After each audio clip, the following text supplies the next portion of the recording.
오늘 본문은 이제 찬양에 관한 내용이죠. 찬양. 그러니까 그 레이지파 사람들이 성전에서 행하는 일들 네 가지를 말씀드렸어요. 성전을 관리하는 일, 또 제사 드리는 일, 그리고 이제 오늘 25장은 찬양하는 일. 하나가 더 있다면 문을 지키는 문지기 일. 이 네 가지 일이 있는데 오늘은 찬양에 비중을 두고 이 말씀을 하고 있습니다. 이 찬양은 그 예배 속에서 굉장히 중요한 역할을 하는 거죠. 그래서 교회마다 성가대가 있잖아요. 성가대가 찬양을 합니다. 저희 교회는 성가대가 있습니까? 없습니까? 다 같이. 그러니까 큰 교회는 이제 성가대만 해도 뭐 저희 교회 몇 배 되는 막 성가대원들이 뭐 100명도 넘고 막 그런 게 있잖아요. 뭐 그것도 좋은 일이죠. 하지만 우리가 다 합해도 몇 사람 안 되니까 다 합해서 이렇게 찬양을 같이 하는 것도 굉장히 좋은 일이라고 생각합니다.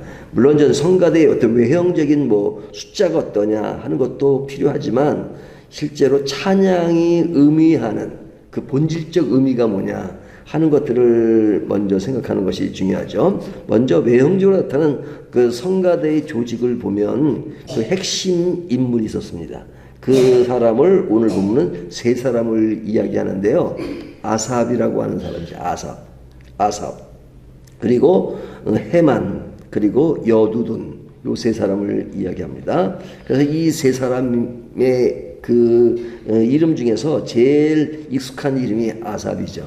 아삽은 왜 알려졌냐면 시편에 보면 그가 지은 시편이 몇 편 있죠. 물론 여기 헤만과 여두둔도 시편에 나옵니다. 그런데 이제 이 아삽은 굉장히 그가 지은 시 중에 시편 73편 같은 경우는 굉장히 유명한 시죠. 그래서 믿지 않는 사람들의 잘됨을 보고 무너질 뻔했다 하는 뭐 그런 내용의 시인데 굉장히 유명한 시입니다. 그래서 이 아삽은 많이 알려졌고 다윗 시대 때 말하자면 이 음악을 담당했던 아주 좋은 인적 자원이었죠. 근데 이제 이 사람은 가족과 함께 찬양 사역에 참여했습니다. 뭐 이 아삽만 그런 것이 아니라 헤만이나 여두둔 모두가 그 가족들이 중심이 되어서 찬양을 했어요. 아마 그래야 될 것 같은 생각이 드는 게 이 음악이라고 하는 것은 이게 어떤 선천적인 것들이 굉장히 중요하잖아요. 제가 이제 그 영국에 있을 때 저희 교회는 이 음악을 전공하는 사람들이 많았습니다. 그분들이 항상 하는 얘기였어요. 음악은 선천적인 것이 90%가 넘습니다. 90%가. 그리고 실제로 후천적인 것은 뭐 10%도 안 됩니다. 하지만 그 사람의 승패는 10%에서 좌우됩니다. 뭐 이런 얘기를 했어요. 분들이. 그러니까 그 전혀 이 선천적이 않은 사람이 이렇게 연습으로 하는 것은 한계가 있어요. 어느 수준까지는 노력해서 되지만 그 이상은 안 된다고 보죠. 예술적인 측면은 그런 게 분명히 있는 것 같습니다. 그런데 그 사람들끼리 이제 10%의 그 어떤 노력의 차로 그 사람의 수준이 결정된다. 뭐 그런 이야기를 하는데 실감나는 것 같아요. 그러니까 여기에 288명의 이제 그 찬양을 담당하는 사람이 오늘 본문에 나오잖아요. 그 사람들이 다 가족들입니다. 그러니까 아삽, 그 다음에 헤만, 여두둔이 이제 핵심 음악을 담당하는 사람이고 다 가족들이 해서 이것도 이제 제사장처럼 24반차로 해서 이렇게 12명씩 해가지고 이제 이렇게 나누어서 이렇게 사역을 했던 것이죠. 그러니까 음악에 은사가 있는 사람들이 이 일을 담당했고 그것의 순번에 따라서 그 일들을 행하였습니다. 그래서 여기에 등장하는 악기들이 어떤 악기냐면 여기에 보면 그 수금과 비파와 재금, 현악기와 타악기가 등장한 것을 볼 수 있죠. 그래서 이들이 이제 이 음악을 했습니다. 근데 이렇게 음악하는 목적이 뭐냐? 목적이 분명해야 합니다. 목적은, 자, 찬양의 목적은 뭐냐면 하나님께 예배를 드리는 겁니다. 예배를. 그러니까 사람들이 많이 오해하는 것 중에 하나가 뭐냐면 찬양은 예배를 준비하는 것이 아니고 찬양이 곧 예배입니다. 굉장히 중요합니다. 뭐 저희는 그래서 이렇게 준비 찬송이란 말을 잘 안 쓰잖아요. 왜냐면 예배를 준비하는 단계, 그래서 찬양으로 그냥 이렇게 무릎 있게 해놓고 그 다음에 예배 드린다 하는 그런 마음의 그 표현하는 그 의미는 이해가 돼요. 의미는 이해가 되지만 사실은 찬양도 예배의 일환이죠. 우리가 예배 가운데 기도도 있고 찬양도 있고 말씀도 있고 교제도 있고 다 이 예배의 일환이잖아요. 그래서 찬양은 별개로 예배를 뜨겁게 하는 어떤 한 그런 준비 단계 뭐가 아니라 그 자체가 예배란 말이죠. 그래서 찬양은 그 내용 속에 뭐가 있냐? 하나님께 드리는 겁니다. 하나님의 위대하심과 하나님의 크심을 찬양하는 겁니다. 찬양은. 그런 요소가 있고 그런 찬양을 통해서 또 우리가 위로를 받고 격려를 받고 그리고 힘을 얻는 그런 요소가 있습니다. 그러니까 하나님께 드리는 요소가 있고 그런 요소가 우리들에게 유익이 되고 도움이 되는 그 요소가 있는 거죠. 이 두 가지 요소가 잘 이렇게 조화를 이룰 때 그것이 아름다운 것이죠. 그래서 다윗 때 그 이 찬양이 들어간 겁니다. 그 전에는 찬양팀이 없었어요. 근데 이 찬양이 이제 그런 그 중요한 역할로 자리 잡게 된 것이죠. 그래서 이런 찬양이 단순한 음악이 아니라 그 의미가 무엇을 가지고 있느냐, 그 의미를 부여하는 하나의 수단으로 음악이 도입된 거죠. 그러니까 음악이 아니어도 사실은 찬양이 될 수 있는 것이 있잖아요. 음악이 아니더라도 어떤 경우는 시를 낭독할 수도 있고 또 뭐 어떤 경우는 다른 방법으로, 예? 예를 들면 뭐 농아들이면 이게 뭐 노래를 못 부르면 수화로 하고 그러잖아요. 그러니까 찬양의 방법은 여러 가지지만 그러나 음악이라고 하는 것은 이것이 이렇게 겉으로 드러나고 표현되는 것이니까 찬양으로서 너무너무 좋은 것이죠. 그런 의미에서 찬양에 대한 이야기를 합니다. 그러니까 오늘 본문은 사실은 찬양이 무엇이냐 하는 내용과 찬양에 개입된 사람들의 명단이 쭉 나오는 것인데요. 길긴 하지만 다 사람의 명단이 대부분이에요. 자, 그러면 이런 찬양이 오늘날 우리들에게 어떠한 의미를 가지고 있느냐?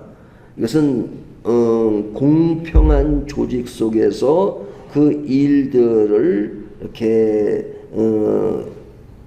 잘 관리가 되면서 교회에서 이루어지는 것이 중요하죠. 그래서 저는 교회 내에서 이루어지는 그런 찬양은 특수한 겁니까? 보편적인 것입니까? 사실은 두 가지 요소가 다 있죠. 특별한 요소도 있지만 보편적인 요소가 있습니다. 뭐 찬양은 특수한 사람만 하고 그럼 일반 사람들은 찬양을 안 하나요? 우리가 찬양할 때 같이 하잖아요. 같이. 근데 어떤 사람은 노래를 잘하는 사람도 있고 못하는 사람도 있고 어떤 분들은 그 찬송이 굉장히 많잖아요. 근데 어떤 찬송을 불러도 똑같이 부르는 사람이 있어요. 그렇게 그 할머니 중에서 어떤 찬송을 도 똑같이 이렇게 부르는. 근데 그분은 곡조도 모르고 음을 잡을 수도 없지만 그러나 그 마음만은 정말로 하나님 사랑하고 하는 마음을 가지고 할 수도 있잖아요. 그러니까 결코 그거를 무시할 수는 없죠. 아니 본인은 악보대로 부른다고 생각해요. 들을 때는 악보대로 되는 게 아니죠. 하지만 그 마음은 기특하잖아요. 그래서 이런 뭐 누구나 찬양할 수 있는 것이고 그리고 이전 뭐 여기도 보면 아삽이나 헤만이나 여두둔 같은 사람이 특수한 그런 것을 리더하는 사람이 필요하니까 그 리더가 잘 이끌어가는 것은 굉장히 중요하죠. 하지만 그것은 특수성과 보편성을 같이 가지고 있다는 것이죠. 근데 이제 오늘날 교회에 그러면 음악에만 특별한 것이 있느냐 이거죠. 음악에. 우리가 예배 드릴 때 뭐 음악만 있는 것이 아니고 이렇게 기계를 다루는 것도 있고 마이크를 다루는 것도 있고 또 교회 건물 관리하는 것도 있고 뭐 이렇게 영상 촬영하는 것도 있고 이런 모든 것이 다 있잖아요.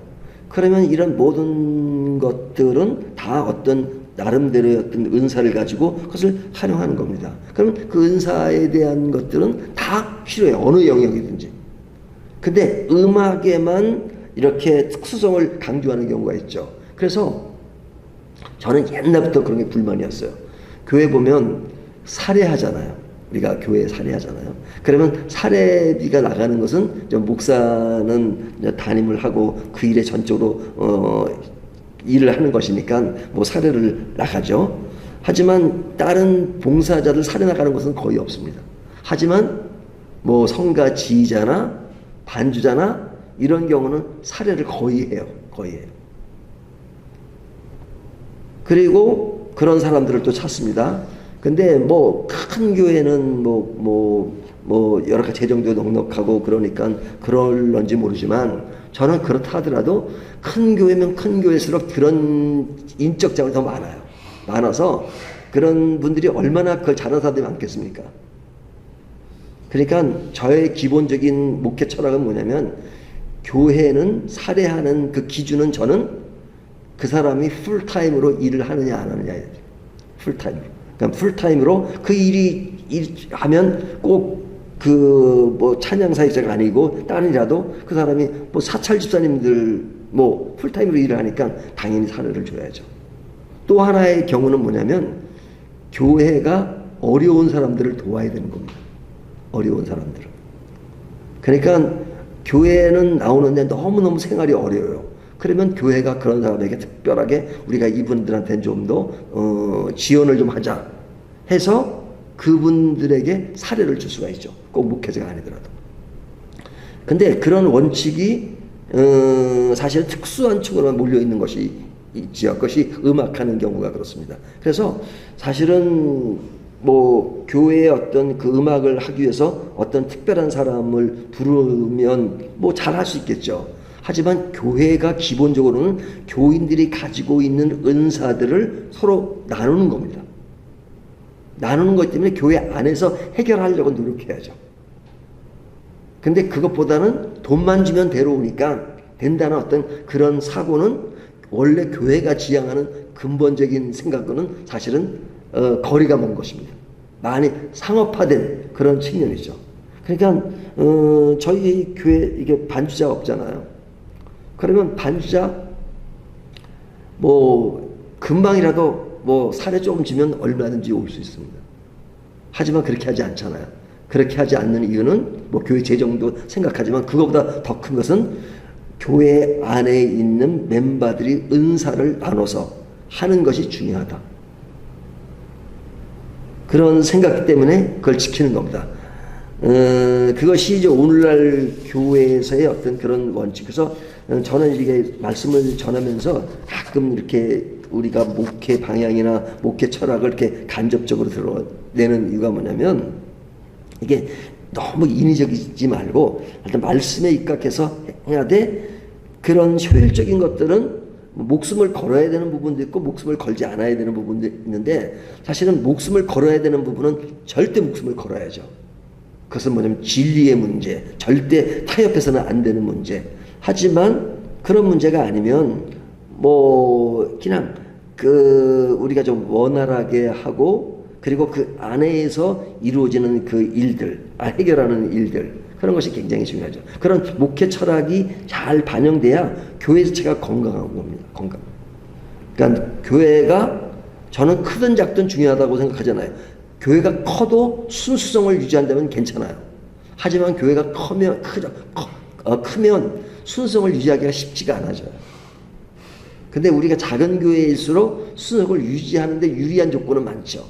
그렇기 때문에 이 자금의 특징을 잘 살려서 더욱더 순수하고 더욱더 상업적이 되지 말고 말씀에 입각해서 우리들이 좀 못하지만 또 부족한 것이 많지만 우리들이 가지고 있는 것들을 총동원해서 같이 나누고 쉐어하고 그리고 하나님을 찬양하고 그리고 어떤 인간적인 측면이 강조되기보다는 어떤 하나님을 진짜 드높이는 가운데 우리가 위로도 받고 격려도 받는 것. 그러니까 이 찬양에는 그런 목적에 아주 그 포인트를 둬야 되고 그런 자세, 마음가짐 그런 것이 중요합니다. 그래서 오늘 본문은 성가대의 그 속성, 그 의미들이 어떤 것인가 하는 것들을 잘 표현해 주고 있습니다. 그래서 그런 의미들을 다시 한번 우리가 정리하는 것이 중요한데요. 다시 한번 오늘 말씀을 좀 더 간단하게 요약하면 찬양은 예배의 준비 단계가 아니라 일환이다. 그래서 함께 찬양하는 것이 굉장히 중요합니다. 함께 찬양하는. 그 다음에 그것은 어떤 특수한 것을 고려해서 거기서 전문화를 위한 어떤 인위적인 방법을 쓰는 것이 아니라 우리들이 가지는 은사들을 자연스럽게 나누는 것이다 하는 겁니다. 그리고 또 하나는 뭐냐면 찬양의 수단으로 음악을 사용한다면 그 음악의 내용이 과연 무엇을 지향하느냐 하는 겁니다. 그래서 찬송이 좋으세요? 복음성가가 좋으세요? 예, 다 중요해요. 다 중요해요. 근데 특징이 있죠. 특징. 찬송은 어떤 특징이 있습니까? 우리가 보는 찬송가에 나오는 건 찬송가는 대체적으로 가사들을 보면 하나님을 찬양하는 쪽에 그 내용들이 대부분 그래요. 하나님 쪽에 초점을 맞추고 있어요.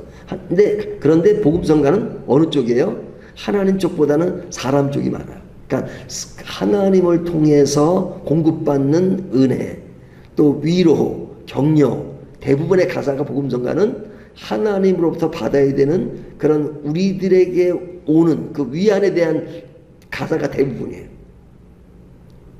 그래서 옛날에는 그 예배를 순서를 짤 때도요, 찬송가에서 70장 이전 찬송가를 제일 처음에 넣었어요. 예, 찬양에 대한 찬송이 앞에 1장부터 보통 70장 이전까지가 찬양에 대한 것이니까 하나님을 찬양하는 그런 찬송을 위주로 했단 말이죠. 물론 꼭 그래야 되는 건 아니지만 찬송 전체가 좀 그런 성향이 많습니다. 그래서 저는 이 두 가지를 잘 이렇게 섞어서 해요. 그러니까 하나님께 드리는 그런 면과 또 그런 하나님부터 받아야 되는 위로와 격려. 그래서 이 두 가지를 잘 가지고 있어야 되는데 어떤 복음성가는 너무너무 가사가 인위적이고 그런 경우도 있어요. 근데 그런 경우는 저는 자꾸 뺍니다. 그리고 찬양이라고 하는 것은 너무 그것이 인간적인 말초를 자극시켜서 어떤 인간적인 기분만 내는 그런 것도 조심을 해야 돼요. 그래서 옛날에는 어떤 찬송가는 금지곡이 된 것이 있어요. 근데 왜 금지곡이 됐느냐?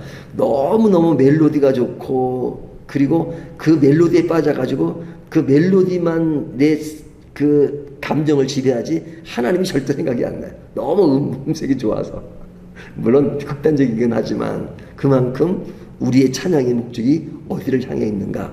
사람에게 핵심이 있습니다. 하나님께 드리는 것이고 그 하나님으로부터 받는 위로지 어떤 그 음색의 그 멜로디로 나를 그냥 이렇게 어떤 빠지게 하는 그것이 목적은 아니라 이거죠. 물론 그런 것이 하나님부터 오는 것이냐 음악으로 오냐 그거를 아주 엄밀하게 말할 수는 없지만 그러나 기본적인 자세는 그래야 된다 이거죠.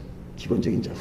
자, 오늘 말씀을 좀 여러 가지로 말씀을 드렸는데 중요한 것은 언제나 찬양은 예배의 일환이다 하는 것이 오늘 강조점입니다. 이런 말씀을 가지고 우리의 찬양이 늘 하나님을 향한 찬양이 될 수 있도록 함께 노력하고 함께 기도하고 함께 그 일을 해나가는 저와 여러분이 되시기를 주님의 이름으로 축원합니다.